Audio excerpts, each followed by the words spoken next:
아버지 감사드립니다.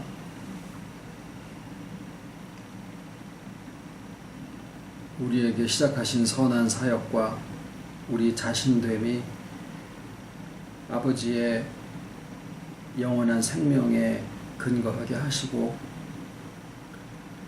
우리에게 알려주시는 모든 복음이 우리의 받은 구속이 어찌 견고한가 하는 것을 또한 알려주시오니 점점 보이는 것에 변개치 아니하고 조건과 환경에 따라가지 아니하고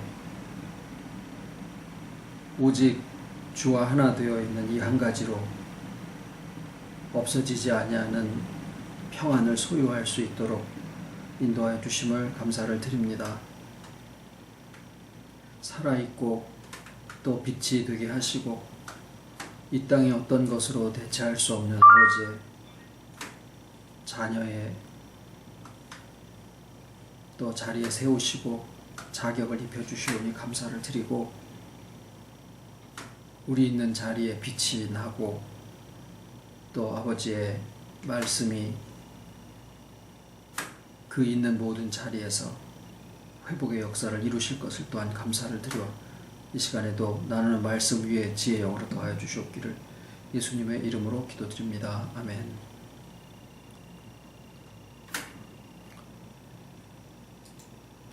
오늘 하나님 말씀은 이사야 62장 4절입니다. 이사야 62장 4절.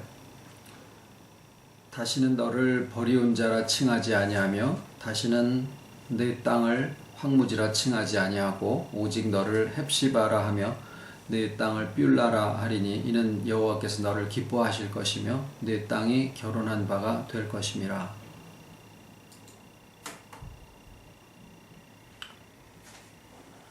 이런 말들을 합니다. 하나님은 세상을 창조하셨고 예수님은 세상의 교회를 만드셨다. 근데 이제 한번 생각을 해보죠. 지금까지 저희가 회복의 말씀을 나누어 오는 동안에 우리에게 있어서의 교회의 의미가 무언가? 소속인가? 그래서 예수님께서 과연 교회를 우리가 생각하고 있는 것과 같은 그런 교회를 세우셨는가 하는 그런 생각을 해보게 됩니다. 세상에서 교회를 세우려면은 교회 이름이 있어야 되고 법적인 얘기입니다. 대표자가 선정이 돼야 되고 주소지가 있어야 되고 그리고 3사람 이상의 등록 교인이 있어야 됩니다. 목사 자신을 포함을 해서. 그런 면에서 볼 때 예수님의 교회는 일단 주소지가 불분명하고 그리고 교회 이름이 없어요. 등록 교인이 등록을 했을라는지 그건 잘 모르겠습니다. 숫자로 본다라고 하면은 최고로 많이 모였을 때가 오병이어의 기적을 베푸실 때 남자만 5,000명이었으니까 여자와 아이까지 치면은 좋기 10,000명 이상은 되었을 거다 라는 생각을 해보고요. 자, 그러한 사례는 오순절 성령 강림 이후에도 제자들이 120문도가 모여서 같이 기도를 하면서 불의 혀처럼 갈라지는 성령 역사 이후에 그날 제자가 된 자의 수가 3,000명이나 되었고 그때 모인 남자들 수가 점점 흥황하여져서 남자들 수만 5,000명이나 되었더라. 오병이어 기적 때 모였던 사람들과 같은 숫자가 모였었습니다. 그러나 요한의 잡힘을 들으시고 피하여서 두로와 시돈 지방에 가서 사실 때는 어떤 목회를 하셨다라는 기록은 없지만 가 계신 곳에서 빛이 되셨고 흑암에 앉은 자들에게 큰 빛이 비추었도다 라는 말씀이 응하였다라고 설명을 하고 있습니다. 12제자를 뽑으셔서 그 중에 수제자가 있기도 하고 가롯 유다가 또 끼어 있기도 하지만은 한참 전도를 하실 때 각동 각처에 70문도를 2사람씩 묶어서 보내기도 하시고 승천하신 이후에 마가 다락방에 모여 있었던 초대 교인들이 120명 정도가 됐었다라고 기록을 하고 있죠.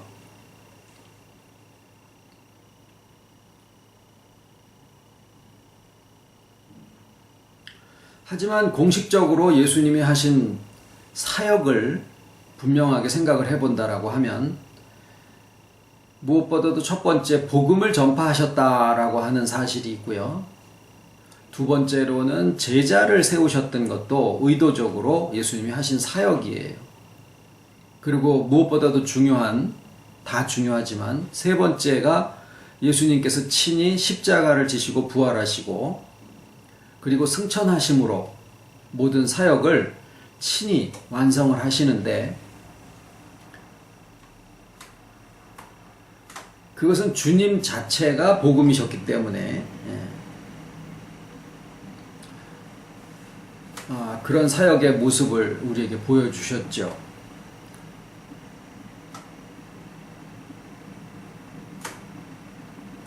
오늘날은 요번 주에 출석교인이 몇 명이며 재적교인이 몇 명이고 헌금이 얼마가 모였으며 우리 교회에서 파송한 전도사가 몇 명이며 또 우리 교회에서 하고 있는 사역이 어떤 것인가 라고 하는 것들을 하나의 그 주의 성과로 이달의 1년의 성과로 해서 나타냅니다. 복음을 전파하는 것이나 제자를 세우는 것이 무엇인가 라고 하는 것에 대한 규정보다는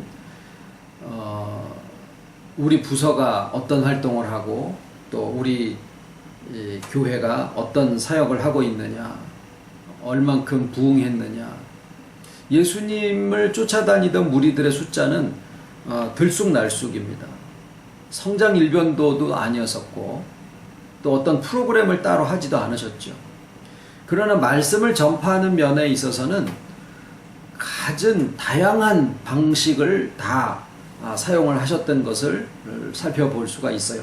사마리아 여자에게 전하시는 것과 같이 개인적인 전도의 방식도 사용을 하셨고 집집마다 죽은 나사로가 살아났을 때 또 다른 마태의 집에나 레위 집에나 이런 사람들 집에 가서 예배를 드리시는 것은 가정 예배 또는 뭐 지금 보는 가정 모임 이런 형태의 그런 말씀 집회도 많이 하셨고,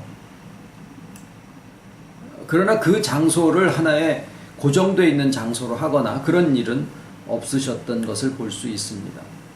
산이나 해변가에 사람들을 모이게 하시고 거기서 설교를 하시기도 하셨죠. 때로는 사람들이 사흘 동안 정도를 예수님과 함께 기거를 하면서 예수님이 하시는 말씀을 들으러 다니는 경우들도 있었습니다. 이건 이제 특별 집회의 형태였었겠죠. 어쨌거나 예수님의 사역은 고정되어 있지 않으셨고 장소에 있지 않으셨고 프로그램이 있지 않으셨지만 가장 중요한 것은 복음을 전파하신다라고 하는 면에서 아주 열심히 또 굉장히 정열적으로 짧은 기간 동안에 3년 4개월 동안에 놀라운 효과를 거두시는 방식을 사용을 하셨는데 그 결과는 숫자적으로 평가되어질 수 있는 부분은 아니었더라라는 거죠. 자, 오늘날 우리가 주님의 교회 또 저희들이 지금 목회라고 하나 사역이라고 하나 아니면은 우리가 교회의 이름으로 모여 있는 것은 사실이지만 과연 우리의 교회가 우리의 사역과 우리의 모임이 본질에서 떠나 있는가 하는 것을 살펴보기 위해서는 천상 예수님의 사역을 다시 더듬어 생각하지 않을 수가 없는데 가장 중요한 바가 복음을 전파하는 것이고 그 다음에 제자를 세우는 것인데 제자를 세우는 것은 기도함으로 세우셨고 친히 본을 보이셨으며 그 다음에 파송을 해서 실제로 그 결과를 보시기도 하고 또 그것에 대해 평가를 하시기도 하고 또는 그 제자를 보내시는 그러한 설교를 따로 주시기도 하신 것들을 우리가 성경상에서 볼 수가 있어요.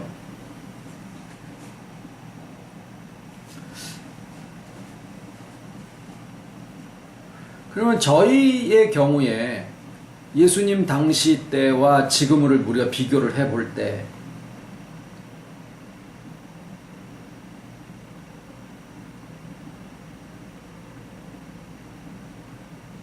우리가 전하고 우리도 복음을 전하는 것이 가장 중요한, 어떤 방식을 떠나서 정말 사람의 그 일반적으로 생각하는 방식이든지 아니면은 어떤 특별한 고유한 방식이든지를 떠나서 복음을 전파한다라고 하는 것과 그 다음에 제자를 세워서 파송한다라고 하는 것과 그 다음에 그 복음의 삶을 직접 살아간다라고 하는 이 세 가지가 예수님이 우리에게 보여주신 교회의 모습인데, 우리가 말씀을 분명히 듣고 그 말씀과 나와 비추어서 말씀이 나의 인격 속에서 어떤 작용을 하느냐라고 하는 것에 대한 각자 개인적인 공감이나 개인적인 경험 같은 것들이 만약에 함께 하지 않는다라고 하면 저희들이 이렇게 같이 모여 있을 리도 없고 모여 있게 할 수 있는 힘이 따로 있지 않거든요. 그러니까 분명한 것은 우리가 매주 매번의 말씀을 나누면서 그 말씀이 나의 인격 속에서 지금까지 역사하시던 하나님의 역사의 지속성이라든가 어떤 방식으로 나를 이끌었고 어떻게 나의 형편을 만나게 하셨을지라도 나를 인도하신 하나님이 지금까지 동일하게 역사하시고 지금도 그러하시다라고 하는 그런 믿음 속에 우리가 있거든요. 그러면은 우리에게 과연 예수님의 사역에 있어서의 교회와 또 우리가 가고 있는 지금의 사역에 있어서의 교회가 우리에게 과연 어떤 의미로 있느냐라고 하는 거죠. 예수님의 당시의 사역에서 볼 때 교회라고 하는 것이 따로 이름을 지어질 수 있을 만한 것들을 우리는 찾아보지 못합니다. 예수님이 친히 우리의 교회, 나의 교회라고 지칭하신 것을 단 한 차례도 우리는 성경에서 만나보지를 못해요. 그러나 예수님이 계신 곳에는 복음 전파가 있었고 제자들이 그 예수님을 따랐으며 제자들에 의해서 또 사역이 계속 지속적으로 이어지게 되었었고 예수님은 예수님에게 예언된 모든 말씀들대로 그분의 사역을 그 삶을 통하여서 또 성취하셨고 그 결과 오늘날 우리에게 주시는 복음에까지 연결이 되어 있는 고리를 우리에게 깨달음으로 주시거든요. 그러면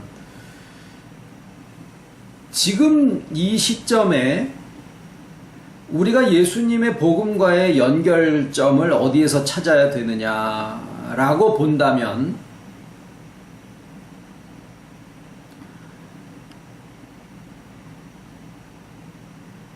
많은 교회들이 지금 복음을 고수하는 마지막 외로운 싸움들을 하고 있는 것이 장로교와 장로교 가운데서도 개혁주의를 표방하고 있는 정말 몇몇 교단이다라고 하는 이야기들을 하고 어디는 켈빈을 또 가장 그 기준으로 삼아야 된다라고 하기도 하고 또 어디는 또 다른 이야기들을 하고 그러고 있습니다만은 오늘날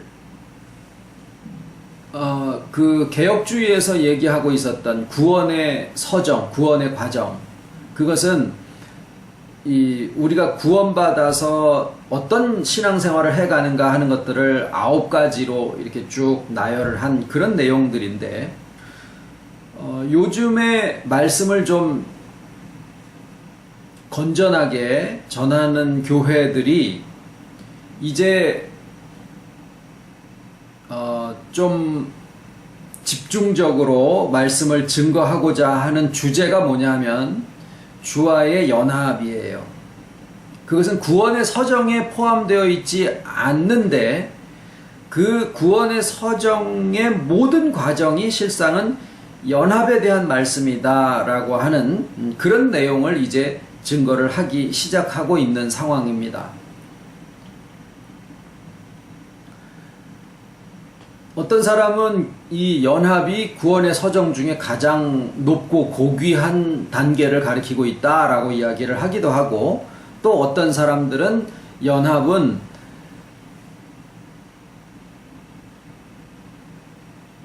처음부터 끝까지의 모든 과정에 다 연관되어 있는 내용이다라고 이야기를 하기도 합니다.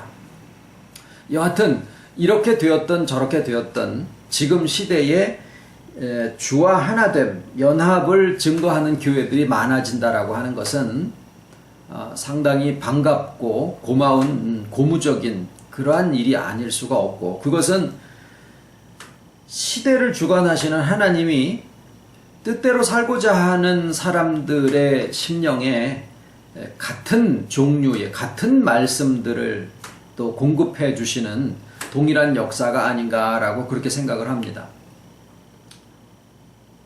그런데 여기서 먼저 증거를 드리고자 하는 것은 주와의 연합이 그저 주께서 나와 함께 하신다라고 하는 그러한 우리의 자기 믿음에 근거한 것이 되어져서는 안 된다라는 거죠. 물론 주께서 나와 함께 하신다라고 하는 그 사실을 내가 자꾸 기억하고 상기해서 어떤 어려움이 있을 때라도 사망의 음침한 골짜기나 또 쉴만한 푸른 초장에 누이신다고 하더라도 주의 지팡이와 막대기가 나와 함께 하신다, 모든 말씀들이 다 증거하기를 주의 연합이 있다라고 하는 사실을 알게 하시기 때문에, 한편으로는 주님이 어디 멀리 가 계시다가 앞으로 장차 어느 시기에 오실 거를 기다리면서도 또 한편으로는 주께서 나와 함께 하신다라고 하는 약간 이율배반적인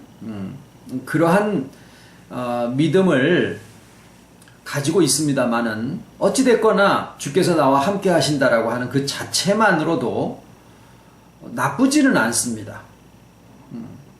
그런데 말씀을 우리가 그저 자주 듣고 많이 듣고 귀에 못이 박히도록 들어서 그냥 마음에 당연시 되는 것처럼 알아질 수도 있지만, 그것은 아무리 견고하게 해놨다 손 치더라도 그 매일 듣는 그 말씀이 없어지거나 또는 어떤 권위에 의해서 이 말씀을 내가 들으니까 거기에서 얘기하는 거는 무조건 다 내가 믿을 따름이야 라고 하고 있거나, 그러면 그 소위 조직이라고 하는 것도 무너지게 되고 사람과의 친분도 역시 멀어질 수도 있는 그런 상황들을 우리가 많이 겪어보다 보니까, 결국은 이것이 많이 듣는다고 해서 되는 것도 아니요, 권위에 의해서 넣어진다고 해서 되는 것도 아니요, 오직 말씀이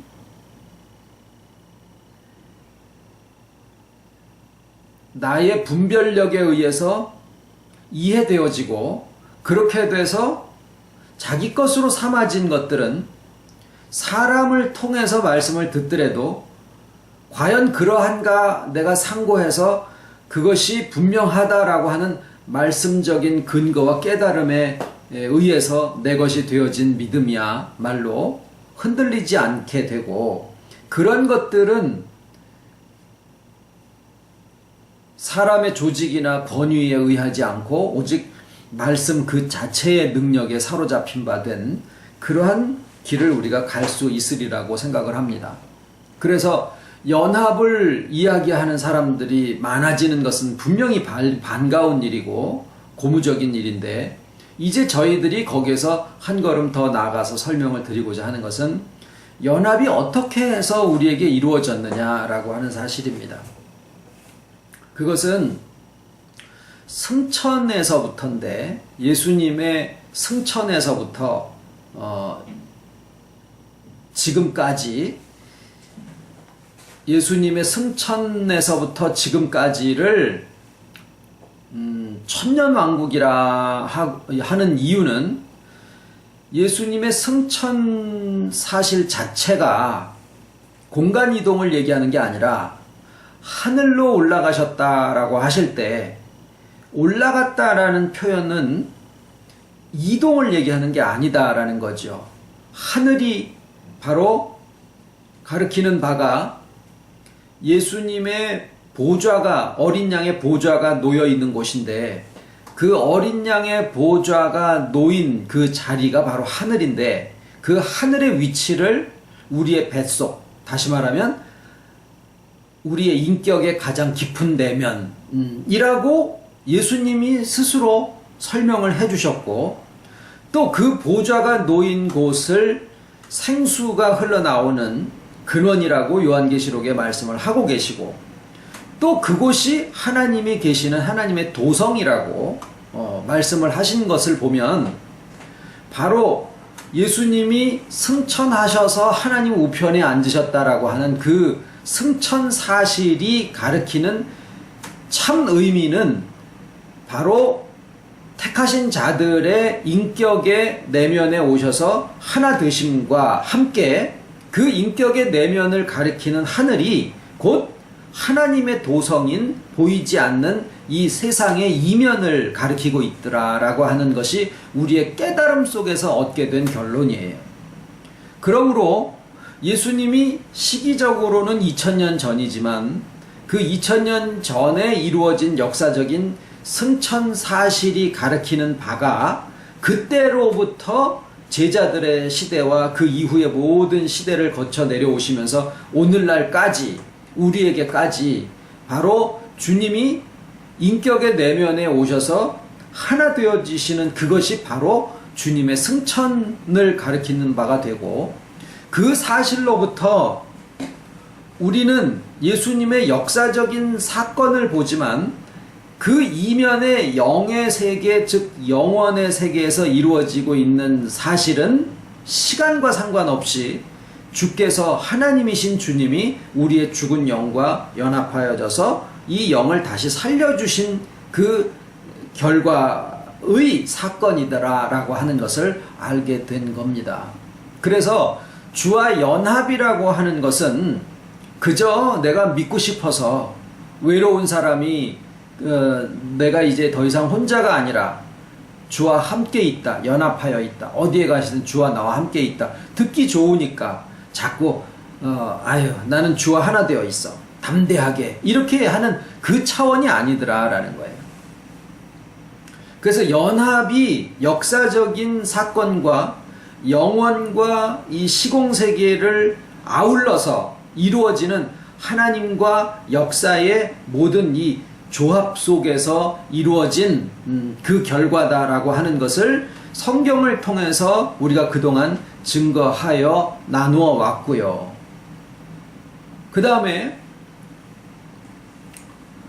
그 연합이, 주와 하나됨이 영에서 이루어진 사실이지만 영이 소생함과 더불어서 우리에게 주신 가르침은 그 소생한 영의 영생의 생명이 우리의 인격의 구조를 통해서 강이 상류에서 하루로 흘러가는 것처럼 우리의 영에서부터 시작한 이 살리는, 소생시키는 그 역사가 우리의 인격의 바깥을 통해서 점점 흘러나오게 되는 그런 회복이 시작되고 있더라라는 말씀을 지금까지 변함없이 드려왔습니다. 그런데 거기에 이제 또 한 가지 우리가 이 연합의 기쁜 소식 가운데서 새로이 더 확장하여 나누게 된 것은 연합이 단순히 주님이 우리와 하나 되셨다라고 하는 사실에만 적용되는 내용이 아니라 어떻게 보면은 성경의 모든 그 내용들, 또 위로는 하나님에게서부터 성경을 함축적으로 딱 줄이면 하나님 사랑과 이웃 사랑이고, 그 교차점에 주와 내가 하나 되어 있는 이 주와 내가 하나 된 연합이 거기에 토대가 되어 있죠. 그래서 결국 우리의 듣는 이 복음과 우리의 삶의 의미와 세상을 구성하고 있는 모든 것들은 하나님에서부터 그리스도를 통해서 나로 이어지고 이웃 사랑으로 통해지는 이 한 줄거리로 다 설명이 되어질 수가 있거든요.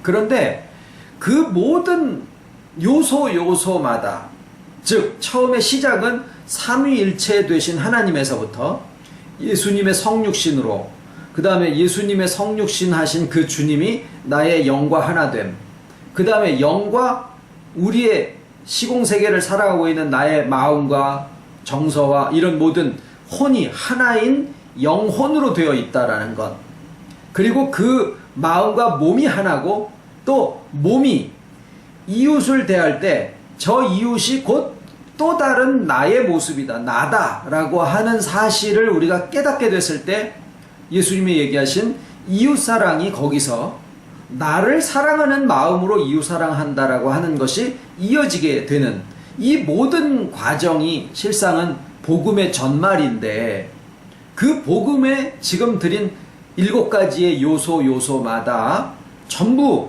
연합이라는 그런 개념이 다 적용되어지고 있더라라는 거예요. 하나님이 삼위일체 되심도 어떤 사람이 진지하게 묻습니다. 우리가 세 분의 하나님을 믿는 것이냐, 아니면 한 분의 하나님을 믿는 것이냐.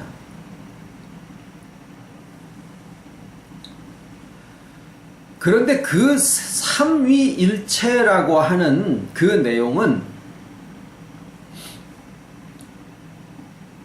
세 분이면은 한 분이어서는 안 되고, 한 분이면은 세 분이어서는 안 되는 거거든요. 우리의 일반적인 세상의 경험으로 보면.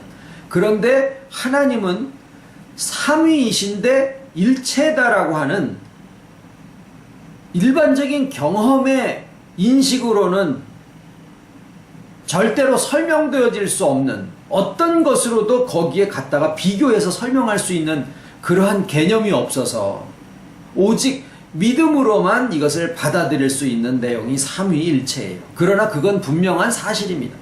삼위일체의 하나님을 믿는 것이지 세 분의 하나님을 믿는 것이나 한 분의 하나님을 믿는 것이다라고 규정지어서 얘기할 수 없다라는 거예요.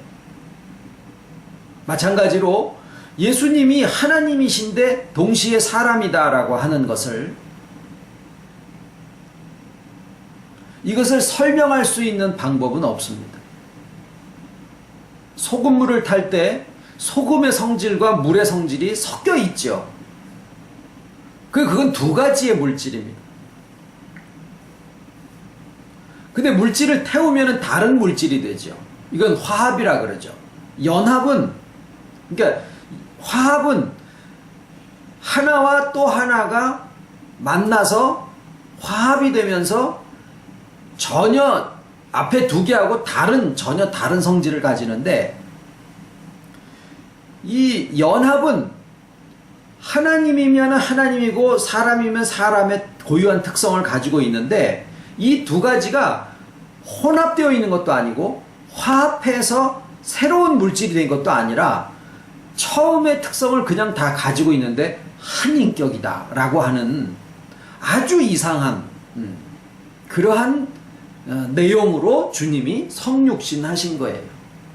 이 개념이 주와 내가 하나 되어지는 것도 마찬가지예요.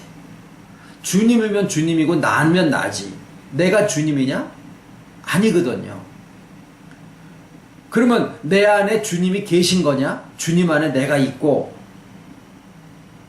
그런데 실상은 또 한 인격이에요. 한 인격이라는 거는 뭐냐면 나라는 거거든요. 그러면 내가 주님이냐? 이상하게 빠질 수도 있는 거죠. 이러한 내용이 다 연합의 내용이에요. 내가 주님이면 교만해져야 마땅한데 우리가 연합을 알게 될수록 겸손해지는 거예요. 이것은 보통 사람들이 얘기하는 바대로 한국에만 44명이, 46명이 자기가 스스로 주님이라고 하는 사람이 있다라고 하는 게, 그거 다 자기가 주님이라고 얘기를 하고 있는 동안에는 연합에 대해서는 모른다라는 거예요. 근데 우리는 주와 내가 하나 되어져서 한 인격이다라고 얘기를 할 때 주님이시고 나이시고 나고, 이것을 세상의 어떤 것을 끌어다가 그러면 내가 주님이라는 거냐? 그러면 주님이 나였냐? 말이 안 되는 것 같은 그런 연합이 우리에게 지금 회복의 근원을 이루고 있는 그런 내용이더라라는 거예요. 우리의 몸과 마음의 영과 혼의 연합도 마찬가지입니다. 하나는, 한쪽은 영원에 살고 영원에 존재하고 하나는 시공세계를 살아가는데 이 두 가지가 어떻게 한 인격인 영혼이라는 것으로 있을 수 있느냐. 그래서 이 연합이라고 하는 것은 그저 나 위로받자고 어디든 갈 때 주님이 나와 함께 하시지, 나와 동행하시지, 이런 차원이 아니라 우리가 믿는 이 기독교의 그리스도의 복음의 모든 요소에 다 적용되어지고 있으면서 아주 신비로워서 세상의 어떤 경우로도 그것을 비교해서 설명할 수 있는 것이 존재하지 않는, 그래서 실상은요, 세상의 말이라고 하는 것은 어떤 현상이 있을 때 그것을 갖다가 대입해가지고 붙일 수 있는 1대1 대응이거든요. 그런데 연합이라고 하는 것은 대응시켜서 할 수 있는 그러한 개념이 아니다라는 거예요. 그래서 우리가 이것을 이해하지 못한다라고 이야기를 하는 게 어쩌면 타당할 수도 있어요. 왜냐하면 비교해서 우리가 그것을 이거는 이거 같은 거야 라고 그것을 이해하는 방편으로 삼는데 이거는 아니거든요. 그래서 이 부분을 하나님의 신비와 하나님의 능력이 함께 하시는, 그러나 나의 일상과 나의 인격 속에서 지금 그렇게 존재하고 있는 것에 대한 믿음의 분량이다라는 얘기를 하는 거죠. 아주 신비로운 부분이에요. 이 연합이라고 하는 개념은. 그저 위로받기 위해서 하는 얘기가 아니다라는 거죠. 그것이 우리의 몸과 마음의 하나됨도 마찬가지고 이웃사랑에 대한 부분도 마찬가지로 적용이 되고 있습니다.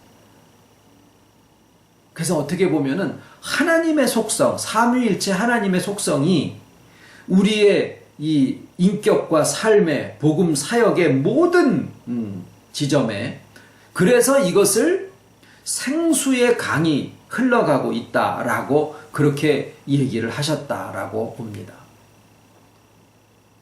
여기까지 말씀을 드리면 마치 하나님이 모든 것을 다 하셔서 우리는 그저 그것을 알고 있을 따름이다 라는 생각을 갖게 됩니다. 우리는 그저 알고 있을 따름이지 우리가 할 것은 아무것도 없지 않느냐. 그런데 우리가 해야 될 것과 우리가 할 수 있는 것들이 분명히 있을진데는, 왜냐하면 우리가 무언가를 계획하고 경영하고 도모하고 또 그것을 추진해 나가려고 애를 쓰고 하는 그런 마음들의 움직임 속에서 우리가 매일매일을 살아가거든요. 그러면 우리가 하는 것이 전혀 필요가 없을까 아니면 필요가 있을까 하는 것을 성경에서는 연합의 차원을 두고 어떻게 말씀을 하고 계실까 하는 것을 찾아보는 것이 분명히 의미가 있겠죠. 그래서 오늘 나눈 말씀이 그런 내용입니다. 이사야 62장에 나와 있는 말씀이 오늘 아까 말씀드린 거죠. 다시는 너의 땅을 버려진 땅, 버려진 자, 황무지라고 하지 아니하고 헵시바 또는 뷸라라 하리라. 뷸라는 결혼했다 그 말이에요. 뷸라는 결혼했다. 철로 역정에 존 버년이 쓴 철로 역정에 기독도가 길을 떠나는데 천성을 이름을 붙이기를 뷸라라고 이름을 붙였더라고요. 결혼했다 그 말이에요. 그분에게 주신 계시로 보면은 천국을 결혼한 상태. 그래서 그 내용들을 믿는 사람들이 다 잘 알기 때문에 연합을 구원의 과정 중에 가장 목적지에 해당하는 것이다 라는 그러한 인식을 가지게 됐을 수도 있죠.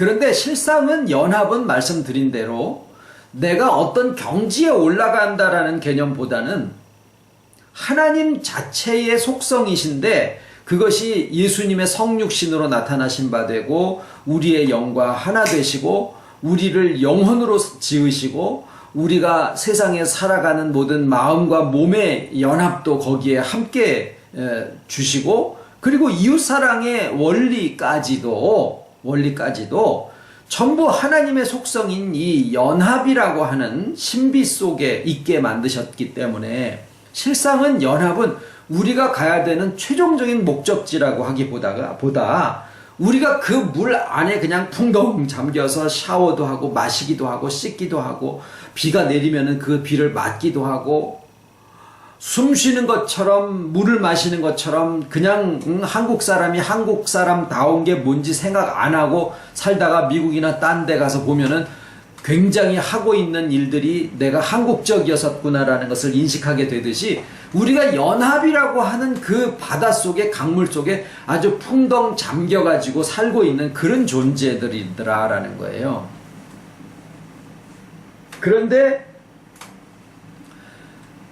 이사야 62장 4절에 하시는 헵시바, 뷸라는 결혼했다라는 말, 기혼이다 그 말이고요. 미혼이 아니라 기혼이다 그 말이고 헵시바라는 것은 나의 기쁨이 그녀에게 있다 이런 뜻입니다. 그래서 너의 땅을 다시는 황무지라 하지 아니하고 너를 결혼한 자라 하고 그 다음에 뭐예요? 나의 기쁨이 너에게 있다 하리라. 그래 말씀하셨거든요. 그러면은 연합이라고 하는 것은 반드시 쌍방이 있어야 되는데 한쪽의 일방적인 열정 가지고 되어지는 게 아니다라는 사실입니다. 연합이라는 것은 양쪽에서 서로의 마음을 이해하고 같은 열정으로 서로를 조화를 이루어졌을 때 그때 이루어지는 것이 비로소 연합이더라라는 거예요. 아무리 하나님의 신비와 그 능력으로 이루어지는 연합의 세계라고 하더라도 우리의 화답이 거기에 반드시 있어야 되는데 우리의 화답이 아까 초장에 말씀드린 것처럼 계속 들었기 때문에 어떤 내가 거기에 몸담고 소속해 있기 때문에 그 사람이 내가 좋아서 저 사람이 얘기하는 거는 내가 다 들어 이런 차원이 아니라 말씀을 통해서 물론 저는 주님의 우리가 다 우리의 삶을 낭비할 수 있는 시간적인 여유가 이제 더 이상 없다라는 절박함도 있지만 서로의 삶의 그 소중함이 너무 크기 때문에 나의 목숨만이 아니라 우리들의 목숨이 다 걸려있고 우리들의 자손들의 목숨이 다 걸려있는 그런 비중으로서 말씀이 정말 복음이어야지 된다라는 그러한 그 절박함 속에서 말씀을 바라보고 나누고 상고하고 있는 거거든요. 그래서 그 말씀이 정말 복음이다라고 하면은 복음 자체가 가지고 있는 능력이 우리 속에서 살아서 역사하신다라고 하는 것을 우리가 믿고 있을 뿐입니다. 연합이 그거예요. 그리고 지금까지의 말씀이 변하지 않고 늘 같은 말씀 속에서 그 말씀이 깊어지고 넓어지고 자세해지고 또 우리가 이해할 수 있도록 그 지경을 넓혀왔다라는 생각으로 지금까지 말씀을 나누고 있습니다. 그런데 그러면 이 말씀이 우리에게 주어졌을 때 하늘에서 어떤 일이 있었으며 하늘이 무엇이며 우리에게 주님이 연합하셨다라는 사실을 믿음으로 주셨는데 그것이 성경적으로 복음의 역사가 어떻게 진행이 돼서 어떤 깨달음 속에 주께서 나와 함께 하신다라고 하는 사실이 이루어졌는가, 이것이 어떤 그 광범위한 능력 속에서 이루어지는 사실인가 하는 것들을 이제 우리가 듣고 알게 됐거든요. 그러면은 내 마음 속에서 그것을 이해하게 되고 내 것으로 받아가질 수 있게 되었더라라는 거예요.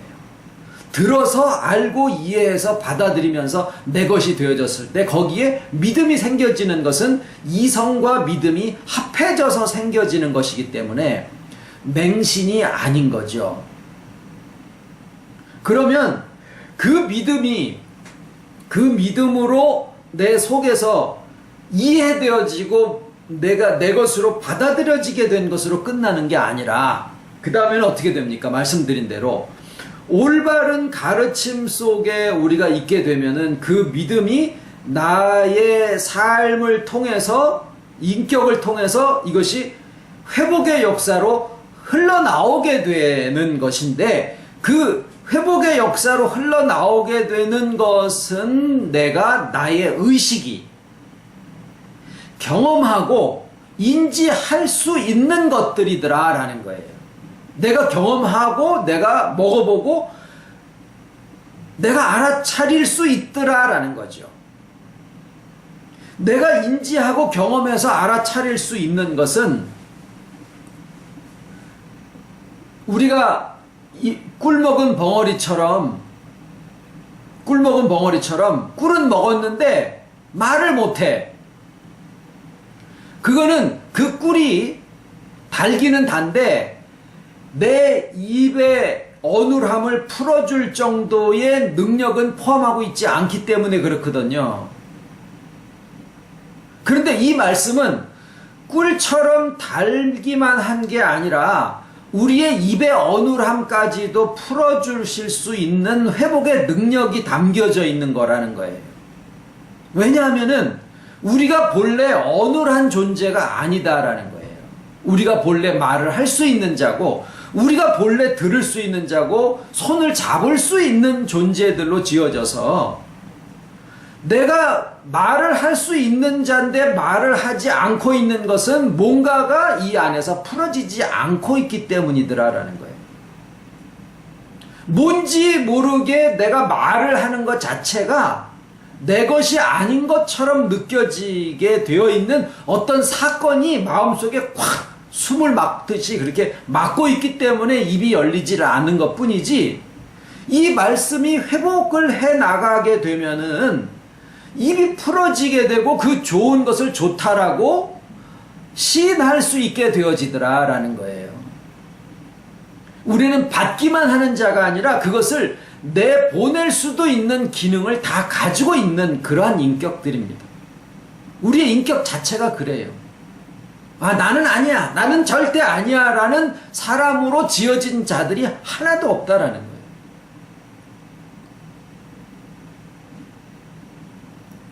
그러면 복음 전파는 내가 듣는 것이냐, 내가 전하는 것이냐? 내가 전하면 제자가 되겠죠. 그런데 전하는 게 뭐냐라는 거예요.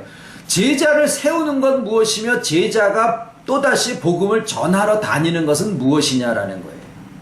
그것이 어떤 사람의 조직 속에 있는 게 아니라 말 그대로 오늘 제목이 주님이 세우신 교회예요. 우리 교회가 주님이 세우신 교회라면은 말 그대로 그러기를 바랍니다. 그렇다라고 하면은 임명식을 하지 않아도 나의 인격 속에서 일어나지는 여러 가지 회복과 여러 가지 연합에 대한 내용이 나에게 이해가 되어지고 또 내 것으로 받아들여지는 믿음까지 됐잖아요. 그러면은 회복되어지는 그 사실이 나의 의식에 의해서 인지되어질 수 있게 된다라는 거죠. 나는 말씀을 알아들을 뿐이지 내가 회복되어지는 것은 나는 싫어 라고 말씀을 듣는 사람이 있습니까? 나는 말씀을 듣고 그것을 이해하면은 내 믿음이 됐을 뿐이지 그것으로 인해서 내가 회복되고 싶지는 않은 사람이야. 그런 사람이 있습니까? 따로 저한테 연락을 주십시오. 제가 알고 있어야 돼요. 말씀을 듣기는 하고 이해하고 내 믿음으로는 가질 수 있을 뿐이지만은 그것에 의해서 내 인격이 회복되는 것은 나는 반댈세. 이런 일이 있을 수가 없다라는 거예요.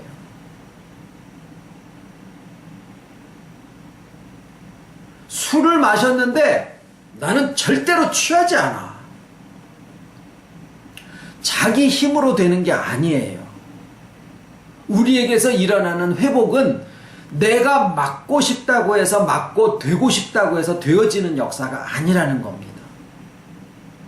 우리에게 임하신 모든 역사와 이 연합에 대한 이 소식을 내가 알아들었을 때 내가 알아들은 게 중요한 게 아니라 그 속에서 이루어지고 있는 사실이 능력이기 때문에 그렇습니다.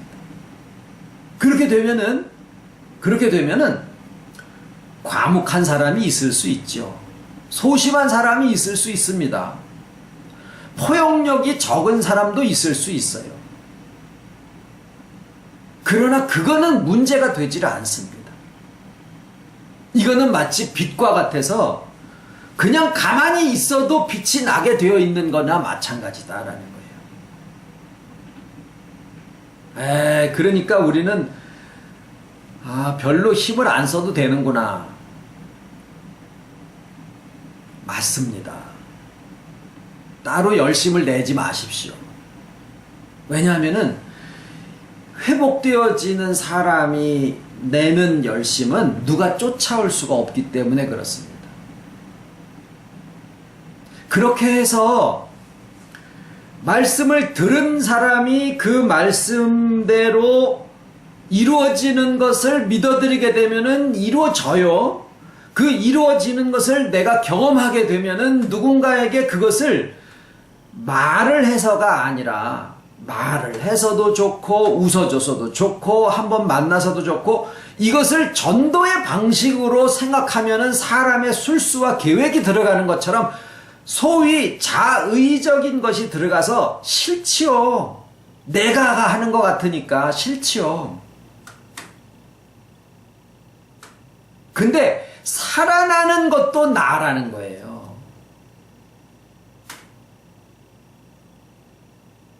회복된 나도 나라는 거예요. 왜 내가가 그렇게 싫었느냐 하면은 지나쳐져서 악해졌기 때문에. 그런데 그러다 보니까 거꾸로 지나쳐져서 악해진 거예요. 줄을 땡기다가 줄 땡기다가 너무 해가지고 저쪽에서 손을 놓으니까 꽈장하고 넘어진 꼴이요. 내가가 싫다 그래가지고 내가 그거를 싫어서 하다 보니까 회복된 나도 난데 나를 완전히 없애버리는 건 줄 아는 데까지 잘못 가버린 거예요. 어느 쪽으로든 지나쳐서 치우쳐버리는 것은 다 악해지는데 내가로서 악해져 버린 거예요.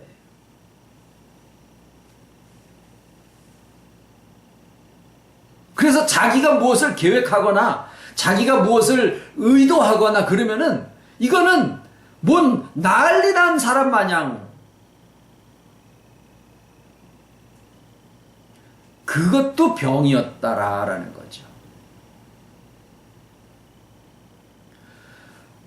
연합을 경험한 사람은 그냥 자기로서 자연스러운 삶을 살게 되어지는데 내 인격 자체가 병이 낫고 나아본 사람은요, 그 인격 자체가 그냥 있는데 꽃이 피어 있으면은 파리가 오고 벌도 오고 나비가 오고 그러듯이 그냥 내가 이렇게 회복되어져서 있으면은요, 회복되어져서 있는 사람은 회복되어져서 있구나라는 거를 옆에 있는 사람이 알아요.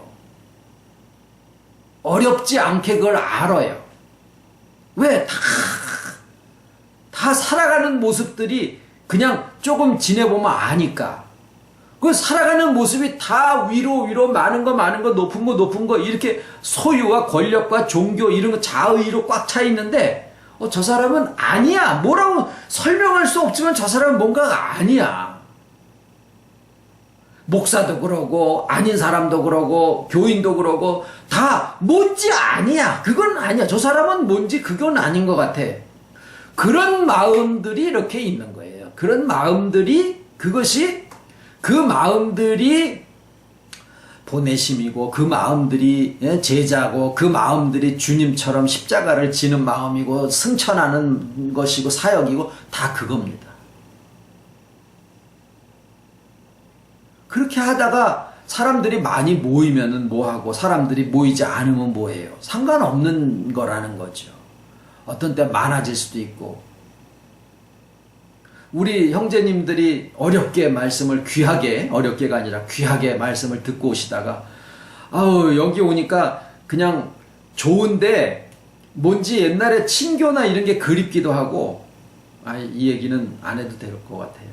그래서 그냥 어디에서든지 말씀에 대한 그 마음만 같으면은 다 똑같습니다. 목사의 이 피 속에는 부흥하고 막 사람들 끌어모으고 하는 이 피가 아주 철철 흘러요. 저는 아주 오래전부터 반사 생활에서부터 이렇게 해왔기 때문에 그게 아주 그냥 피가름이 안 돼가지고 있어요. 몇 명이 모였지? 뭐 이런 거 있지 않습니까? 근데 그런 것이 아버지께서 가게 하시는 길이더라라는 거예요, 지금. 어떤 목사님들더러 그렇게 목회를 해보라 그러면 잘 안 되는 사람들이 있을 거라고요. 물론 우리도 어떻게든지 정말 회복을 위해서 복음 전파니까 또 그 가운데서 어떤 분들은 또 다른 분들에게 이런 말씀이 또 나누어지고 자기 살아가는 이야기들을 또 나눌 수 있겠죠. 그런 말씀들을 나누어 가는 가운데 그 회복의 증거들이 또 그 사람에서 또 나오게 되면은 그 사람이 제자의 파송을 받는 거고 부르심이고 그런 것이 다 주님이 아까 처음에는 예수님이 복음 전파가 1번이요. 제자를 세우셔서 파송함이 2번이요. 세 번째는 십자가를 지시고 부활하시고 승천하시는 그 사역의 길을 친히 가신 것 이렇게 말씀을 드렸지만 오늘날 우리에게는 이 세 가지가 서로 다르지 않다라는 거예요. 말씀을 들음과 전함이 일반이요. 파송하는 것과 내가 경험하는 것이 다른 게 아니고 내가 그 말씀의 삶을 산다 그래가지고 무슨 각오를 하고 무슨 뭐 내가 어떻게 무슨 뭘 헌신을 하고 이게 아니라 내 안에 주께서 어떻게 연합하셨으며 연합이 어떤 개념으로 우리에게 펼쳐졌으며 그런 것들을 듣고 알고 이해하고 나의 믿음이 됐으니까 그 다음에는 나의 인격 속에서 그것이 이루어져 나오는 모습들을 내가 발견하게 되더라라는 거예요. 뭐 연합이 이루어진다 무슨 뭐 이런 고상한 얘기가 아니라 옛날에 내 모습 또는 하여튼 내 속에 뭔가 답답했던 것들이 이제 좀 후련하게 시원한 맛이 들고 이제 전처럼 그렇게 아등바등하지 않아도 되고 이런 것들을 내가 이제 조금 아니까 이제는 좀 그렇게 안 살아도 되겠구나. 그런 얘기들이 예수님이 하신 세 가지의 사역과 다르지 않다라는 게 본질이 똑같다라는 거예요. 그래서 그런 면에서 연합은 바로 내가 알아들이는 알아들인다. 이것도 또 좀 이상해요. 내가 알게 되는 그 모든 것들이